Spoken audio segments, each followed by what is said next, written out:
2020 TOPPS Heritage retro look, bringing back the year 1971. Hey everybody, welcome to Cards and Sharps. Hope you guys are doing good. This is TOPPS Heritage Retail. I've seen the hobby and with Heritage pulling anything other than just base cards or whatever is pretty tough. This is a set builder's product, and in my feeling, retail will accomplish that as well as hobby, and at a lot less money. A hobby box of Heritage is going for around $100, and you can get the hobby if you have coupons from the Series 1 product of regular TOPPS. You can pick up these blasters pretty cheap, and then you can get, fat packs. And what we have here is a one blaster, and we have a fat pack of Heritage. Have a look at this. I've seen a couple of videos. Have not seen this product myself, so now's the time to have a look at it. We'll start with this fat pack. Let's see what we get. Not expecting a lot of other than just base cards. Anything else would be nice, bonus. But here we go. First look at this. This is a familiar look to me. 1971 was probably the first year that I started collecting. I have my brother, a couple years older than me, had started collecting a little earlier, and so I do remember seeing some like 69 and 70 cards, but probably the 71 is when I first kind of started paying attention to them and first started having some interest. And then I'm looking forward to next year's Heritage, because 72 is the year I probably really started collecting, really started getting into it, and had the most cards probably of any of the years in the 70s that I end up with. This is a very familiar look. I always liked these, even in the old days. I don't know, these kind of had a vintage look to me, even when they were fairly new cards. And one thing I do recall about these as time went on with these cards was the black border. These were always very hard to keep. The border's clean. That black will show the cardstock and the whiting around the edges pretty easily. And also, another thing I recall about the 71 cards was they were very hard to get them, find cards that were centered very well. What I'm looking at here, these look like they're pretty well centered. And let's look at the back. Yep, it looks just like the backs of the original 71s did. The green background with the stats on there, and the information with the black and white picture on the back. So, really cool look. I enjoy these. I mean, I've always thought this was one of the really nicer looking cards in the 70s. Alright, we got, starting off with Taylor Bead there, Matt Boyd, Colton Wong, Mark Hanna, Ross Stripling, and we got a Sam Hillard and Dom Nunez rookies. And pretty typical of that the 71, you usually got the multi-rookie cards like that. Very rarely did you get two big names on one card, but many of rookies have appeared that way. Many of the big rookies. We got a Hector Neris, Derek Dietrich. Now on these, you can be looking for, you get into the card numbers, some of the higher numbers are short prints. We got Then and Now, Reggie Jackson, Jorge Soler, Brian Anderson. We got a Springer. Looking in for the signs, we got Domingo Leyba and Josh Rojas. Larry Garcia. We got Alex Young and Zach Gallen for the Diamondbacks. Quite a few rookies so far in this pack. Oscar Mercado. We got Brandon Crawford, John Gray, J.P. Crawford, and RBI leaders, Anthony Rondon, Freddie Freeman, and Pete Alonso. All right. I know there are some, they got some chrome cards, some photo variations, I believe some action shots, and all that good stuff. A few things you can chase, and then typical with Heritage is going to be some sneaky chase items, such as French writing on the back and some things like that. So there are some things to chase, but really in paying homage to the 71 Topps, in 71 when you got your cards, this was it. Base cards was all you got. You know, you had a few kind of subsets within the base, but that was it. No real inserts, definitely no autos or chrome cards or anything like that. You were getting base cards, and back then we liked to try to build sets. You know, you even try to build maybe some subsets and things like that. And so to be true to that vintage era and redoing those cards, it's understandable that they don't make this product as a real chase-friendly card product. So with that being said, I do think that $100 for a hobby box is really up there for a product that there isn't a lot of chase cards that you will typically find in that product. All right, this is a blaster, and we'll look here. It says 7 pieces plus 1 extra pack. I do have a college degree, though I wasn't a math major, but I do believe 7 packs plus 1 extra pack is a total of 8 packs. Don't know why they choose to advertise it that way. Why don't they just say 8 packs? I don't believe they're offering a blaster product with just 7, so I guess that just makes it sound like you're getting something special if they say 7 plus 1 rather than 8. Alright, because I don't believe there's anything actually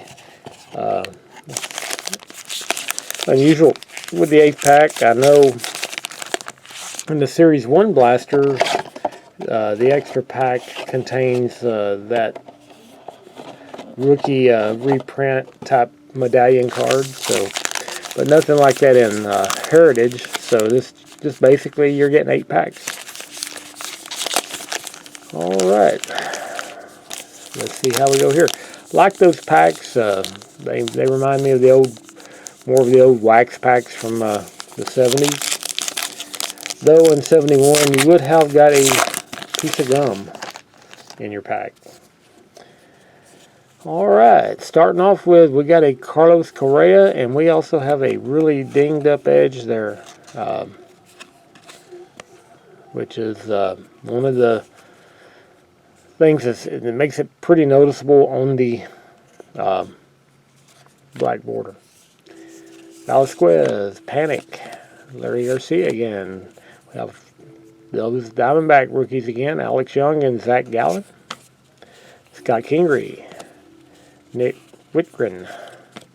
And we got Lewis Thorpe and Bruce Star Gratterall, which I believe the Twins traded Gratterall.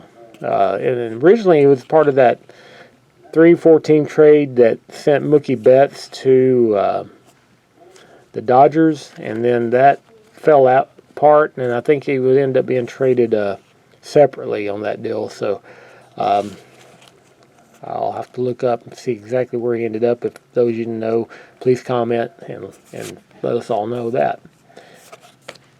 All right, pack number 2.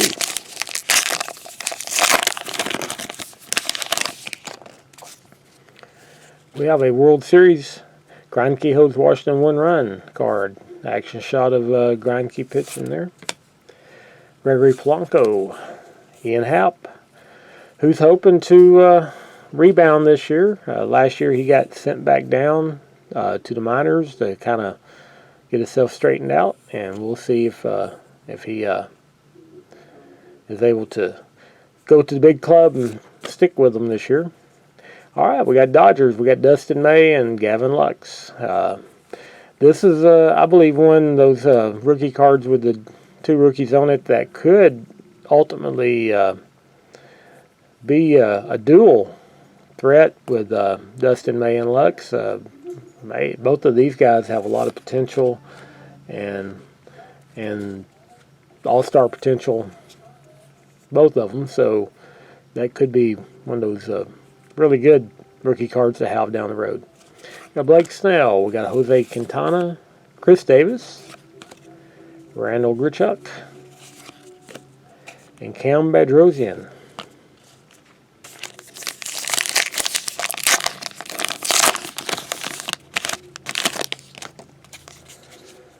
Okay, we got Tony Walters, Kyle Seager, Nathan Eovaldi. And we got the home run leaders card. We got Pete Alonso, Eugenio Suarez, and Cody Bellinger. That is some pretty potent power right there. And we got a Willie Mays Candlestick Park card. These are 1971. These are really cool looking cards. And just gives you a little news story from a certain day in 71. Pablo Sandoval, Carson Kelly, Aaron Sanchez, and Tommy Pham.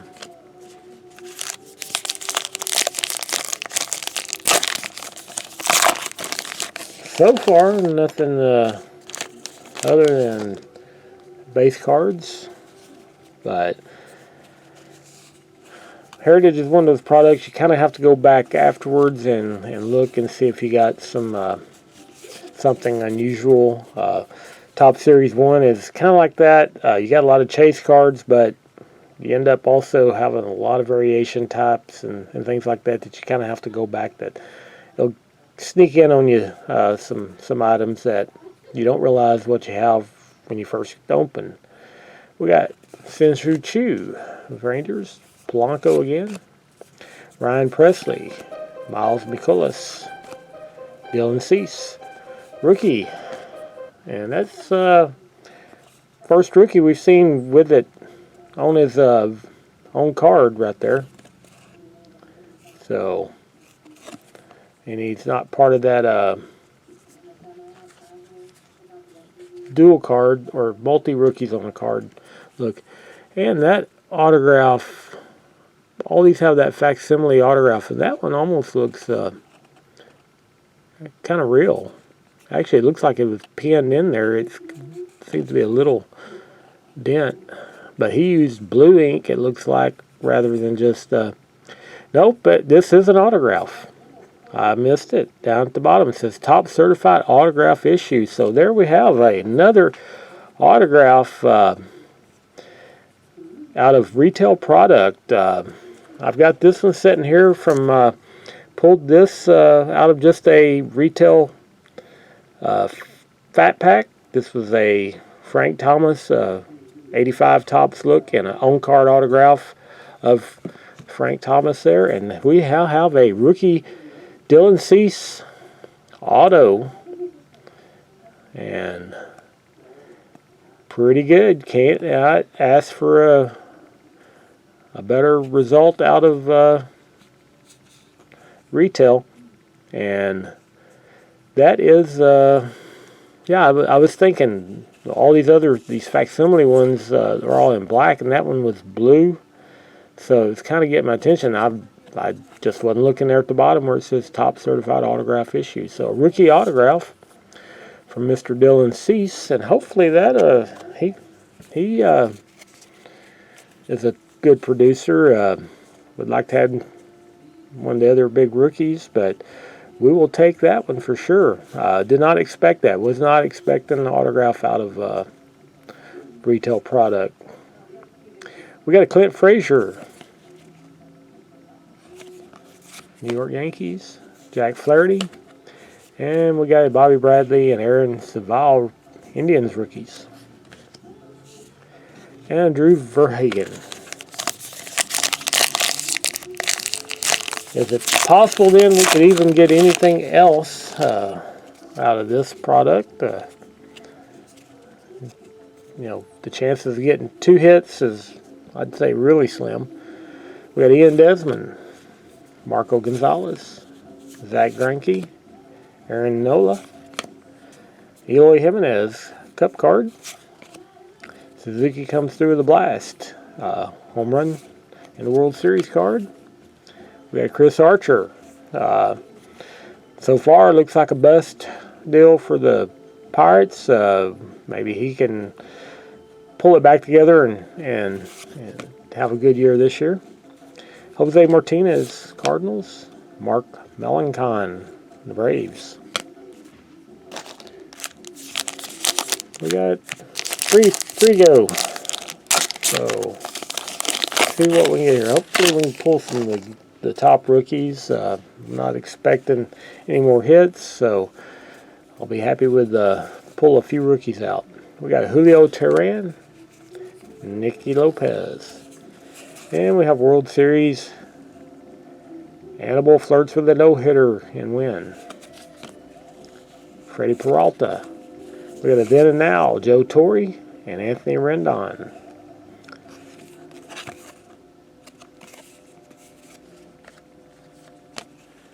We got Oscar Mercado, Brandon Crawford, Adam Ottavino, and Jed Gayorko. 2 packs to go. Pack number 7 right here, and the +1 on deck. We got a Brandon Lowe from the Rays. We got Max Scherzer in the World Series. Kenley Jansen, Justin Upton, Eric Fetty, John Gray, J.P. Crawford, and Bill Sanchez, Adam Engel.